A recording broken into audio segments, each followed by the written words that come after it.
Were ancient cities and an anti-gravity device found on our moon? The claims of a former director, the book Dark Mission, the rumors, and NASA's denial. The former director of the Data and Photo Control Department of NASA's Lunar Photo Processing Laboratory, Ken Johnson, who was in charge during the Apollo manned lunar program, has revealed several shocking things in the U.S. This specialized scientist revealed in 2007 that American astronauts found obsolete mechanisms of unknown origin on the lunar surface. They even located some gravity-controlled technology, and it was not just what they found when they landed on the moon. The astronauts photographed the objects, but NASA ordered Johnson to destroy the photos immediately. Johnson, however, did not follow the instructions. In his publications, the former director stated that the U.S. government had kept this information secret for 40 years.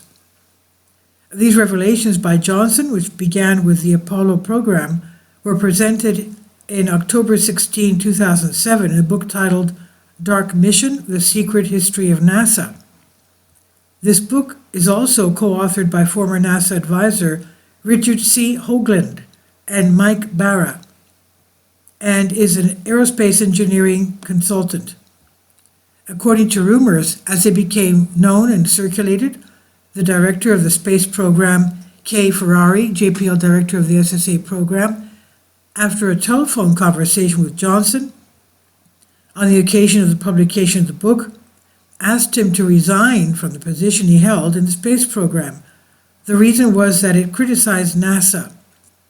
Johnson refused to resign and stated that he was protected by the law for freedom of speech.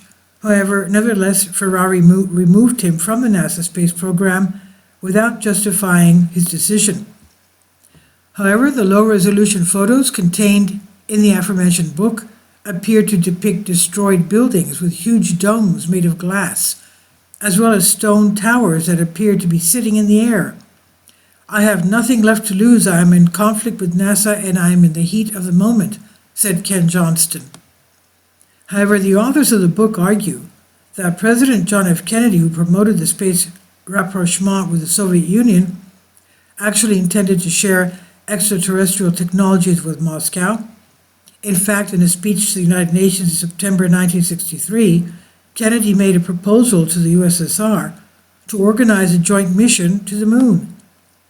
Richard Hoagland stated that Washington's recent interest in lunar exploration is based on lunar findings that have been evaluated for 40 years.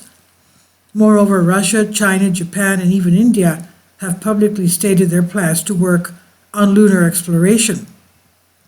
This is the reason for the U.S. rush, as Hoagland stated, to be the first to evaluate lunar antiquities. If for the moment and for the sake of discussion, we assume that similar objects could be found in the future, such as those described or even more primitive ones, it remains to be wondered whether NASA will make global revelations, whether it will share them with the world, or will it hide their existence. But why do the latter? Perhaps because NASA will underestimate what will supposedly be found, that the traces of the hypothetical ancient civilization will be unworthy of mention, etc. But they do not cease to be there. Some people made them and left them there for unknown reasons. Let's remember Phobos, the moon of Mars, that has a pillar on it, a monolith. Now, perhaps again, concerning the moon, it wants to keep the discovery to itself so that the announcement does not cause disruption and unrest in global society. And we wonder if in the future such or other kinds of findings are indeed found on the moon, and what will NASA's position be? Please leave your comments, and thank you for your support. Support my Patreon account. The daily posts are 5 videos daily, and they are totally different from what I have on my YouTube channel.